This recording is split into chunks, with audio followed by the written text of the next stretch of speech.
Hi வணக்கம். Hi வணக்கம்.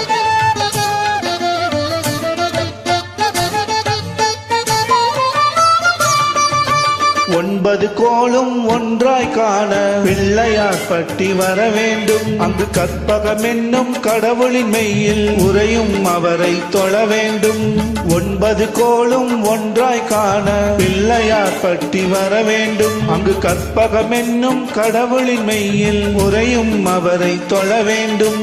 சூரியன் முதலாய் 9 கிரகமும் பலவித குணங்களை கொண்டிருக்கும். எங்கள் கற்பக கருவில் அவை வரும்போது ஒன்றாய் சேர்ந்து பலனளிக்கும். நவகிரக நாயகன் கணபதியே, அவன் திருவடி பணிந்தால் துயரில்லையே. நவகிரக நாயகன் கணபதியே, அவன் திருவடி பணிந்தால் துயரில்லையே. 9 கோளும் ஒன்றாய் காண பிள்ளையார் பட்டி வர வேண்டும். அங்கு கற்பகம் என்னும் கடவுளின் மெய்யில் உறையும் அவரை தொழ வேண்டும்.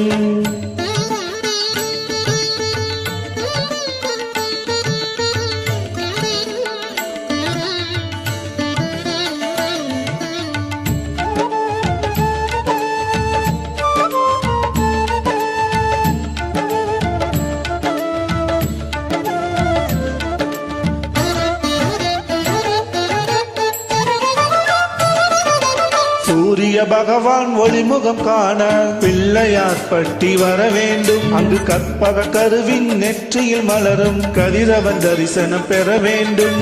சூரிய பகவான் ஒளிமுகம் காண பிள்ளையார் பட்டி வர வேண்டும். அங்கு கற்பக கருவின் நெற்றியில் மலரும் கதிரவன் தரிசனம் பெற வேண்டும்.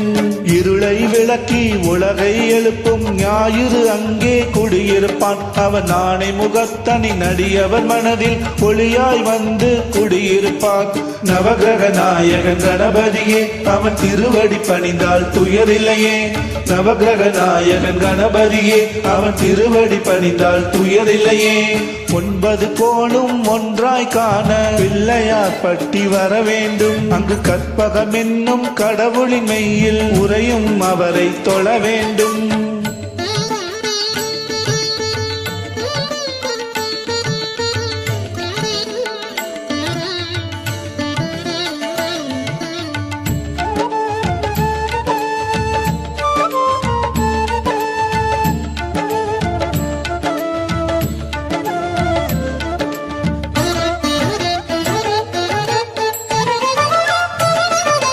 திங்கள் பகவான் திருமுகம் காண பிள்ளையார் பட்டி வர வேண்டும். அங்கு கற்பக பெருமாள் தொப்புள் குழியில் குளிரும் அவனை தொழ வேண்டும்.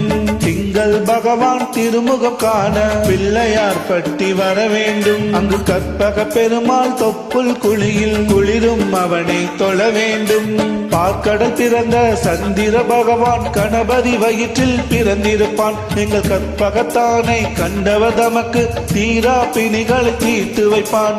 நவகிரக நாயகன் கணபதியே, அவன் திருவடி பணிந்தால் துயரில்லையே.